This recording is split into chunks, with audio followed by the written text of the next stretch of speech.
अगर आपको क्वेश्चंस नहीं आते, एमसीक्यू नहीं आते, तो ये टिप आपके काम लग सकती है।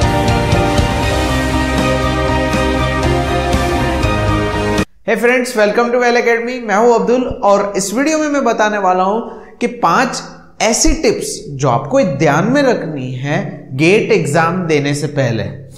ओके, सो स्टार्ट करते पहली टिप से। तो पहली टिप ये रहेगी कि हमारे जो ऑप्शंस होते हैं, एमसीक्यू के ऑप्शंस, उनको अच्छे से पढ़ो। यानी कि अगर आप अपियर कर रहे हो और एमसीक्यू क्वेश्चन पढ़ते ही आपको अगर पहले ही ऑप्शन दिख गया, राइट आंसर दिख गया एबीसी में से, तो ऐसा नहीं कि दूसरे ऑप्शंस को रीड नहीं करना है। दूसरे ऑप्शंस को रीड करो। मैं कहता हूं हो सकता है कि आपकी गलती हो गई हो, यानी कि कोई छोटी मिस्टेक की वजह से आपको वो आंसर दिखाओ लेकिन राइट आंसर कुछ और हो। माइनर मिस्टेक की वजह से ऑप्शन गलत जा सकता है आपका। तो ऑप्शन को अगेन रीड करो और ध्यान से रीड करो। पहले अटेम्प्ट में कभी भी कंफर्म मत कर दो कि यही मेरा आंसर है। ओके, क्योंकि गेट एग्जाम में क्या होता है कि क्वेश्चंस इस तरह से सेट किए हुए होते हैं जो कॉमन आंसर, जो नॉर्मल लोगों के कॉमन आंसर्स जो आते हैं ना, लाइक अगर कोई क्वेश्चन सॉल्व करते हो तो कॉमन स्टूडेंट क्या सोचेगा कि यही आंसर है, लेकिन एक्चुअली लॉजिक कुछ अलग होता है और वो आंसर नहीं होता है। तो आपको ऐसा लगेगा वो आंसर होगा लेकिन नहीं होगा। आप ये टेस्ट सीरीज में एक्सपीरियंस कर लेना। Okay, next and most important tip, मैंने क्या बोला कि ऑप्शन को केयरफुली यानी कि अच्छे से रीड करो। नेक्स्ट टिप में ये बता रहा हूं कि हर ऑप्शन की वैल्यू करो, हर ऑप्शन की। वो पहला टिप अलग था, नेक्स्ट टिप ये टिप अलग है। क्या है कि हर ऑप्शन की वैल्यू करो। वैल्यू करो मतलब ये थोड़ा समझ में नहीं आता है।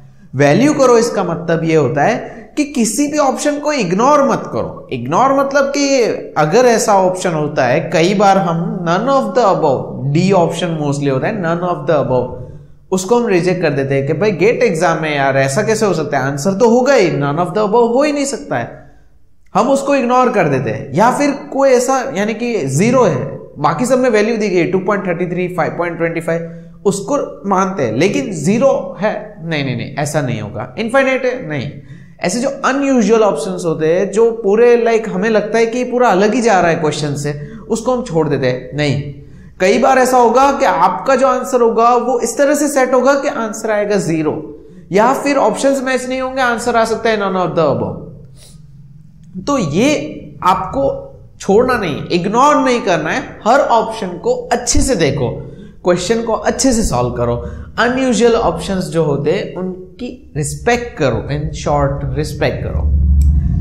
Third and most important tip, अगर आपको क्वेश्चंस नहीं आते, एमसीक्यू नहीं आते, तो ये टिप आपके काम लग सकती है।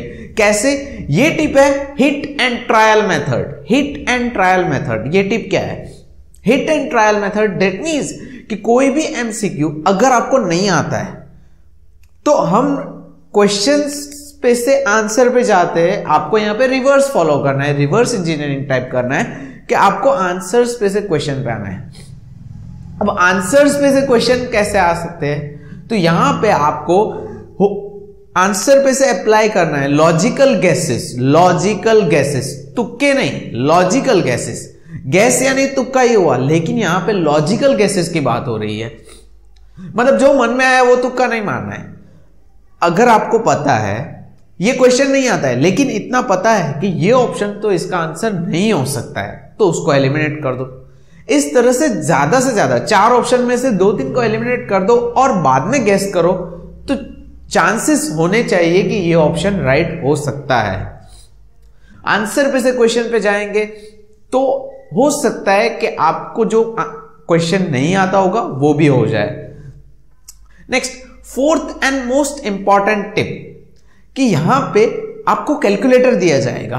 आपको पता होगा कैलकुलेटर तो नहीं ले जाने देते, लेकिन आपको किसी ने ये नहीं बताया होगा, या फिर कहीं पे सुना होगा लेकिन इग्नोर किया होगा कि आपको वहां पे कीबोर्ड भी नहीं होता है यूज करने के लिए। अगर आप ऐसा सोचते हो कि कीबोर्ड है, हम नंपैड से कैलकुलेटर यूज कर लेंगे, तो नहीं, आप गलत हो। वहां पे सिर्फ आपके सामने माउस होगा और डायरी होगी, और कैलकुलेटर होगा तो वो स्क्रीन के अंदर होगा, वर्चुअल कैलकुलेटर होगा, तो उसकी प्रैक्टिस करके जाना। आपको लास्ट में एक बोनस वाली टिप दूंगा जिसमें ये सारी टिप कवर हो जाएगी। तो यहां पे आपको वर्चुअल कैलकुलेटर की प्रैक्टिस करनी है 100%। क्योंकि कई बार ऐसा होगा कि आप वो चीज यानी कि बड़ा मल्टीप्लिकेशन आ जाएगा तो उसको आप क्या करोगे, बुक में थोड़ी करोगे। यहां पे वर्चुअल कैलकुलेटर की प्रैक्टिस होनी चाहिए, क्योंकि माउस से क्लिक करना 2 × 3 = बहुत ही डिफिकल्ट है, बहुत हार्ड रहेगा, टाइम वेस्ट बहुत होगा। और ये सीरियस एस्पिरेंट्स के लिए है। सीरियस एस्पिरेंट्स जो होते हैं उनके लिए एक एक मिनट इंपॉर्टेंट होती है। तो यहां पे वर्चुअल कैलकुलेटर टाइम वेस्ट बहुत करता है, तो वो ज्यादा जरूरी है कि आप उसकी प्रैक्टिस पहले से ही करके रखो, या फिर इस तरह से कैलकुलेशंस करो कि आपको उसका यूज ही नहीं करना पड़े। ओके, ये थी 4th tip. Now last and final tip. कई बार ऐसा होगा कि क्वेश्चन आपको इजीली आ गया, यार क्वेश्चन पढ़ा वैसे ही आंसर आ गया, तो ओवर एक्साइटेड नहीं होना है। और कई बार क्या होगा कि बैक टू बैक 3-4 क्वेश्चन ऐसे आ जाएंगे जो हो ही नहीं रहे, बन ही नहीं पा रहे, इसका कुछ सॉल्यूशन ही नहीं आ रहा है। तो वहां पे आपको डिप्रेशन में नहीं आना है, डिमोटिवेट नहीं हो जाना है।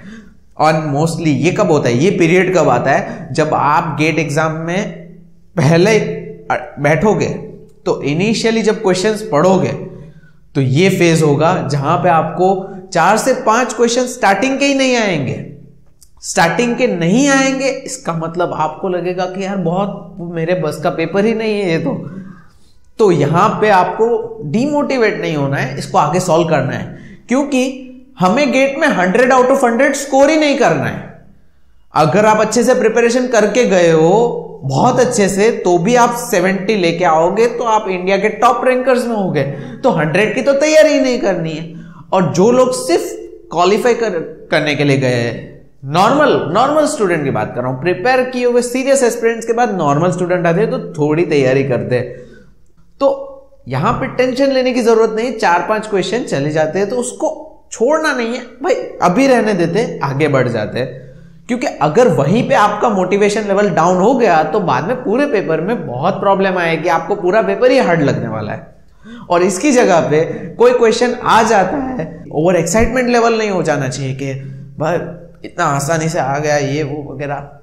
मोस्टली ये केसेस कम होते हैं, ज्यादातर आपको डीमोटिवेट कर देगा क्वेश्चन पेपर। तो यहां पे अगेन हम रिवाइज कर लेते हैं। 5 टिप कौन सी थी? फर्स्ट टिप क्या थी कि हर एमसीक्यू ऑप्शंस को केयरफुली रीड करना है। सेकेंड टिप क्या थी कि यहां पे हर ऑप्शन की वैल्यू करनी है, रिस्पेक्ट करनी है। थर्ड टिप क्या थी? Hit and trial method. Fourth, virtual calculator की प्रैक्टिस करना। और फिफ्थ टिप क्या थी कि यहां पे आपको पैनिक नहीं होना है अगर आपको क्वेश्चन नहीं आता है तो, और ओवर एक्साइटेड नहीं होना है अगर आपको क्वेश्चन आ जाता है तो। बी काम, एक ही लेवल का ग्राफ होना चाहिए। ओके, इमोशंस पे कंट्रोल करना है एग्जाम के अंदर। ओके, नाउ लास्ट एंड सबसे इंपॉर्टेंट बोनस टिप मेरी तरफ से। बोनस टिप मतलब क्या है कि ये सारी टिप्स मैंने जो दी वो आप अभी भी कर सकते हो, अभी भी इंप्लीमेंट कर सकते हो। कैसे? टेस्ट सीरीज सबसे बड़ा सॉल्यूशन है इसका, टेस्ट सीरीज। ये चीज टिप्स हो सकता है कि 5 में से कोई टिप आप भूल जाओ तो बहुत प्रॉब्लम होगी। ये 5 चीजें तो ध्यान में रखनी ही है। तो अगर भूल ना जाओ तो इसकी आदत अभी से ही डाल दो। अभी गेट को टाइम बाकी है, गेट 2018 के लिए अप्लाई कर रहे हो तो अभी टाइम है आपके पास। टेस्ट सीरीज में अगर आप बैठते हो तो ये 5 टिप्स को ध्यान में रख के चलो तो आराम से इसकी आदत हो जाएगी। 3-4 टेस्ट में फुल लेंथ टेस्ट 3-4 दे दो ये टिप्स के साथ, तो आपको गेट एग्जाम में याद रखने की जरूरत नहीं पड़ेगी। ये टिप्स खुद ब खुद इंप्लीमेंट हो जाएगी आपसे। तो टेस्ट सीरीज आप अभी स्टार्ट कर दो देने की, और गेट क्वेश्चंस को सॉल्व करो यार। GATE previous year questions solve करो। मैं अपनी दूसरी वीडियोस में भी पहले भी कह चुका हूं, गेट के प्रीवियस ईयर क्वेश्चंस सॉल्व करो। डिस्क्रिप्शन में मैंने आपको बुक्स बताई हुई है, लिंक्स दी है, वो बुक्स आप ले सकते हो और अभी स्टार्ट करो। प्रीवियस ईयर के क्वेश्चन सॉल्व करोगे तो बहुत फायदा होगा, believe me, trust me. Okay, so I hope ये टिप्स आपको यूजफुल रही होगी and best of luck for your GATE exam. ऐसे ही मैं कुछ और भी टिप्स देता रहूंगा। अगर आपने वेल एकेडमी को सब्सक्राइब नहीं किया है तो कर लीजिए और अपने दोस्तों के साथ शेयर कीजिए जो सीरियसली गेट के लिए तैयारी कर रहे हैं। So thank you so much again and good bye.